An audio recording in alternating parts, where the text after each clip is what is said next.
श्रोताओं और सखियों, श्री जी चैनल में आप सभी का बहुत बहुत स्वागत है। पहले हमने पढ़ा था कि माता पार्वती जो है दूसरा जन्म लेके हिमालय के हिमालय राज के यहाँ जन्म लेती हैं और नारद जी उनके बारे में बताते हैं। तो वो उनके पिताजी और माताजी बहुत चिंतित होते हैं कि उन्हें कैसा वर मिलेगा। आगे चलते हैं।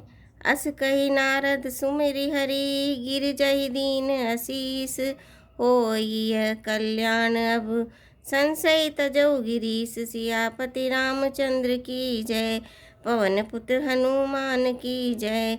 मंगल भवनीय मंगल हारी, दबौ सुदशरथ अजिर बिहारी।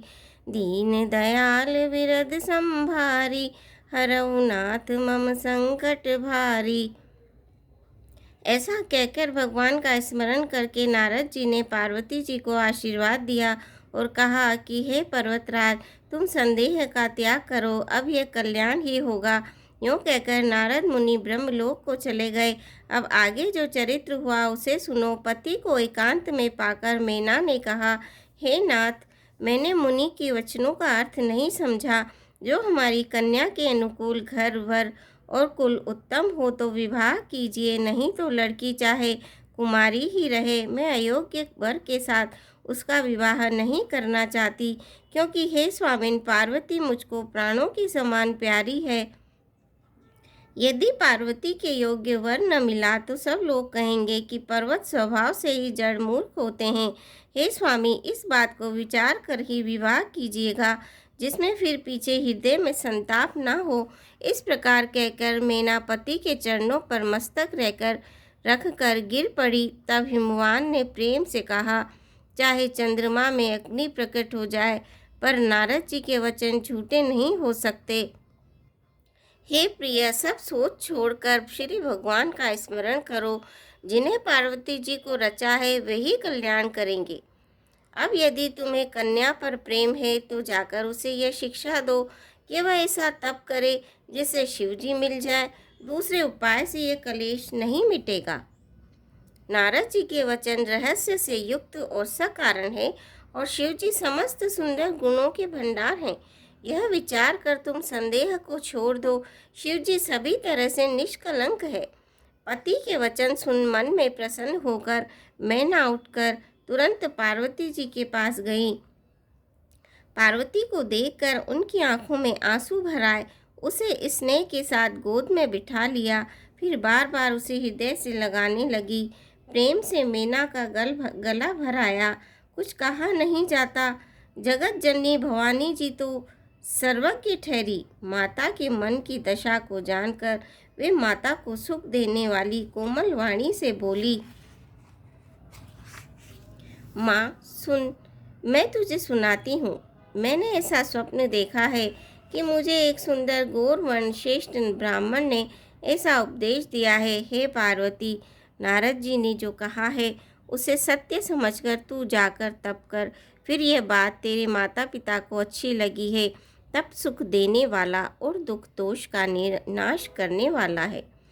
तप के बल से ही ब्रह्मा संसार को रचते हैं और तप के बल से ही विष्णु सारे जगत का पालन करते हैं। तप के बल से ही शंभु संहार करते हैं और तप के बल से ही शेष जी पृथ्वी का भार धारण करते हैं।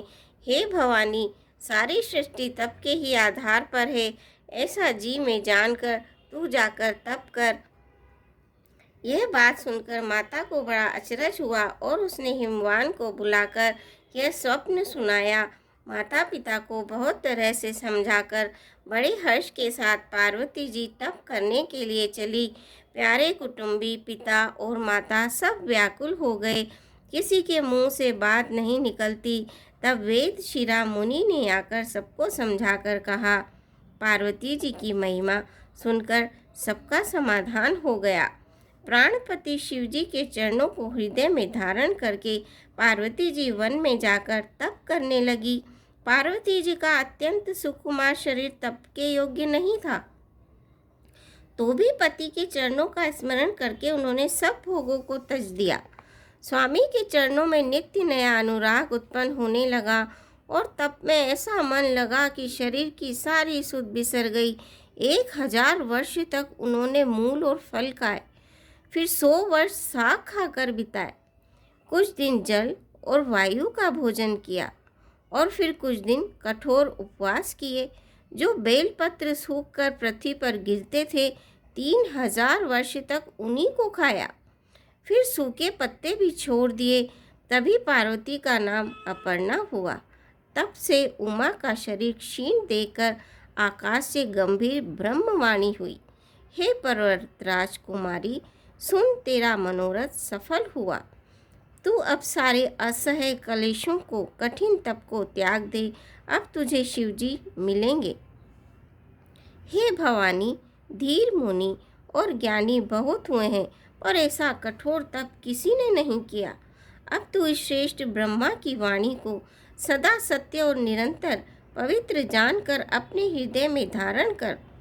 जब तेरे पिता बुलावे को आवे तब हट छोड़कर घर चली जाना, और जब तुम्हें सप्त ऋषि मिले तब इस वाणी को ठीक समझना। इस प्रकार आकाश से कही हुई ब्रह्मा की वाणी को सुनते ही पार्वती जी प्रसन्न हो गई और हर्ष के मारे उनका शरीर पुलकित हो गया। याज्ञवल्क्य जी भरद्वाज जी से बोले कि मैंने पार्वती का सुंदर चरित्र सुनाया, अब शिव जी का सुहावना चरित्र सुनो। जब से सती ने जाकर शरीर त्याग किया, तब से शिव जी के मन में वैराग्य हो गया। वे सदा श्री रघुनाथ जी का नाम जपने लगे और जहाँ तहाँ श्री रामचंद्र जी के गुणों की कथाएं सुनने लगे।